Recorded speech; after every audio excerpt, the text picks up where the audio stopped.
Thank you for being here with us, Federico. I would like to start the conversation by asking you if the title of the film, the first shot, was there from the start, from the beginning of the project, or was it given at the end of the movie? Ah, okay. At the end, after the movie was shot. Yeah. No, the title, the always been this title, because we really the film born because Yan Chen, the other director, me and Yan Chen, we made another film, which is called Tomba del Tuffatore, the Tomb of the Diver. It's a film shot in the south of Italy, and we were working about the relationship about contemporary and past and mythical aspect in the territory. So it's a short feature documentary. It's 30 minutes, and then it went in several festivals, and we think that we can do another film together. So Yan Chen told me about his friends in China, and so he went there for the Chinese Eve, for the Chinese New Year's Eve, and he met his friends, and he said to me, "Wow, I went there. I felt a sense of anguish about that," and so he asked me if I wanted to make this film. So the first title in general was Tomb of the Revolution, because we made another film that was Tomb of the Diver. This was the Tomb of the Revolution. But then it became the first shot, because we wanted to create a background for the life of this character, something that happened in the past, something that happened a long time ago in 1911. The first revolutionary shot that overthrew the empire, the Chinese empire. There's a tradition of a lot of years, and there was this first revolutionary movement that led to the cultural revolution after, and then to 1989 Tiananmen. There's all the history of China is in a way it's linked to all these events, and we wanted to tell. We wanted to give a background to this character. So they are born after all the history has done his passage. So yeah, the title was there from not really from the very beginning, but before we shoot the film. Sure. And the documentary is focused on the lives of two young Chinese men and one young Chinese woman. Do you think the movie is more about youth or more about China? Yeah, sure. Does that make sense? Yeah, that makes sense, because in fact, when we are showing the film in Italy or everywhere, it's very interesting, because people just tell, "Oh, this is our lives." It's not about Chinese young people. It's about young people in general. It's quite universal. Because I think in China you can see this changing. This permanent changing, this permanent losing of identity, losing of memories. It's something you can see in front of you, but it's not something that it's unique about China. It's something that is going on in Europe, and here in a very more subtle way. In Italy, for example, I lived in France for a period, and I see the young people in France also. They are losing their culture. They are losing the links with something that is inside them. So yeah, our approach was to share time with this character, to share time with them, and to understand their sense of anguish about the present, in their present life. And we choose to do it in China, because in China it's more easy to see what's coming on, because you can see it, you can film it with the camera in a very direct way. It's more easy, but I think that the center of the film, it's not really the problems in China, but some kind of problem in general in the world that in China you can see better. Yeah. And do you feel that this generation of young Chinese born after the events in Tiananmen Square is interested in Chinese politics and the community? Or do you think that they are mainly interested in their own individual lives, that they have their own private struggles to solve? What do you think? It's quite difficult to say. there are two different and contradictory aspects, because from what I saw about Chinese young people, they are very individual, but they also found a way to share their lives with other groups. And for example, even the character in the film, the first one is much more about, he wanted to make artistic, he wanted to make art, conceptual art, but he do something. He works into a sort of a collective group. Yeah, in a group, but he also is doing something personal in Beijing. While the other one, the second one, is living all alone at the 30th floor of his the big building, and just playing music for itself. He just don't care about others. Yeah, about the politics, it's I don't know. They're very smart. The Chinese young people are very smart. They know very well there is the censorship. Everything is being banned. They're not quite stupid. It's just that they don't know how to change things. They just don't have any idea about how to create something new. And yeah, we also choose to. Some of them lived abroad before, right? Yeah. They also say the second one lived in Canada, and the girl, she was studying in London. In fact, when we made the film, she was studying in London, and she was coming home. And we asked her if she wanted to come with us to the village of her grandparents to see if there's some link. There's still something between her and her family, because she has very a vision to the future. She wanted to go to London. She studied fashion. She wanted to have a very international lifestyle. So and yeah, well, about politics, it's very important, because Tiananmen, this moment, this protest moment. But we saw a lot of documentaries shot just a few months before Tiananmen happened, the tank of Tiananmen. We watched 2 or 3 documentaries shot by Chinese director in that period in Beijing with the youth in the university. The people, very young people, were studying university. They wanted to change their country. They were very involved, very engaged in the politics. So this is a sort of last moment of hope into a world that was changing in a very fast way, because the capitalism in China was really growing up in very fast way. So this is the last moment they tried to have a conscience, a political consciousness in China. And it was this revolution, this little revolution, that was covered up in blood. And so from that moment on, I think that it was very difficult for Chinese people to group themselves and to share something like this. But nowadays, when I was there, I knew a lot of people. There were really smart people. They knew how the system working. They're not blind, but it's just that they don't have faith anymore that things could change. They prefer to close themselves into their rooms, maybe create some little groups, but not to change things, but it's more to share things. Did you find differences between regions in China, for instance, the north and the south? Did you find differences? Well, we spent sometimes in Beijing, and then in a city in the center, which is called Wuhan, is the city of Yanchen, the other director too. The two characters, all the 3 are from Wuhan, and also Wuhan is the city of the first shot, because the first revolutionary shot in 1911 happened in Wuhan. So all three the characters are from there, and one is living in Beijing. Well, I stayed there for 4 months, so I don't have a very complex vision of China.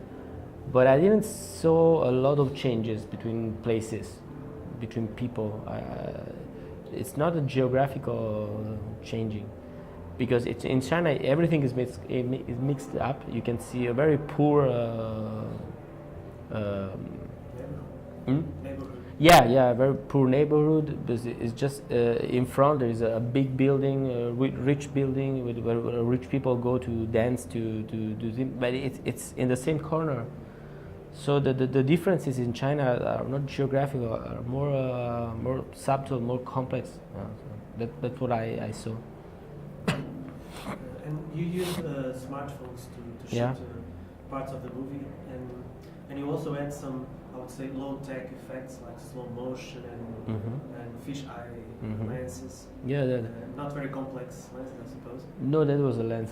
That was we use it by hand. Yeah. We didn't fix it to the iPhone. We just did. Could you talk a little bit about this technical choices? Yeah.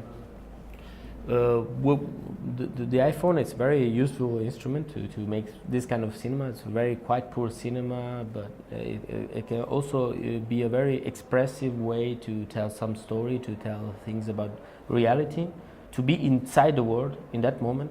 We shoot a lot of things with the iPhone. We were just me and Yanshan. We are normally when we work. It's not that both we do the camera, both we do the sounds. We just it's very. You've done that because it was a film about youth, or because you wanted to do that?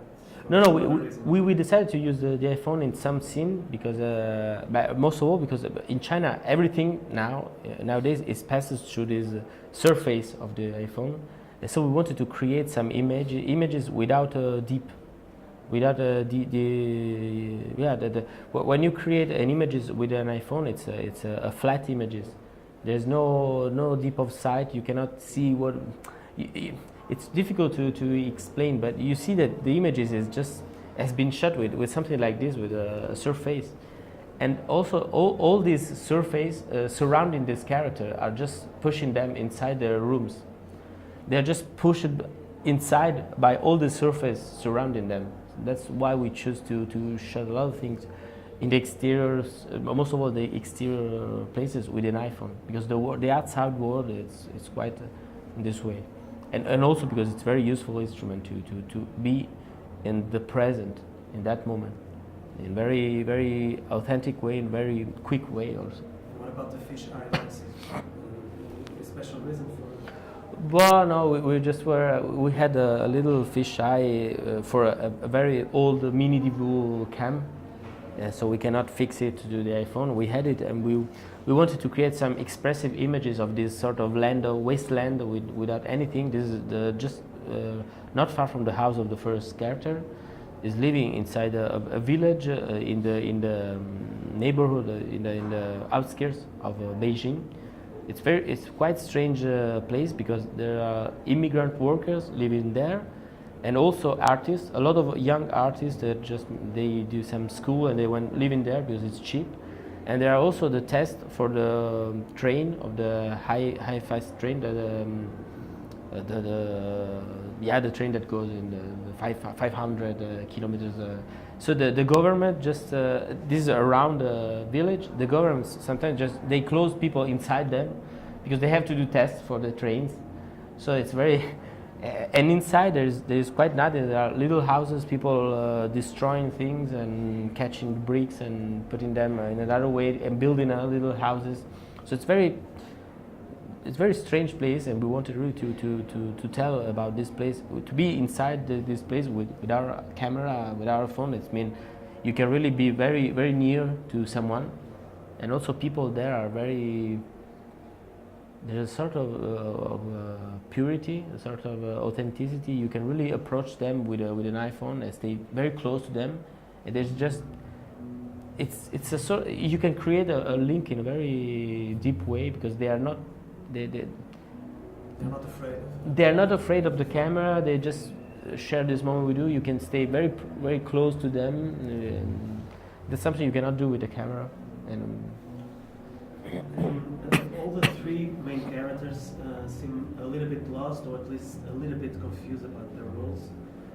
Was it difficult to make them talk about their fears, or did you meet them before? Or? No, but they were a friend of Yan Chen, so he had a relationship with them for a long time. So one of you. Yeah, so we already have an intimacy with them, a sort of a relation, a deep relation with them. But it's curious because I went there. Yan Chen already knew them, but I didn't know them. So it's a process of discovering someone at the same time. For example, the second character, Musician. yeah, the musician, there are the scenes where he's talking about what he sees, and then there was only me. These days it was not there, so I stayed with him for 1 week alone with him in his apartment, and we just share time together. We just were looking from the window at the same time, and I was just asking him, what do you see?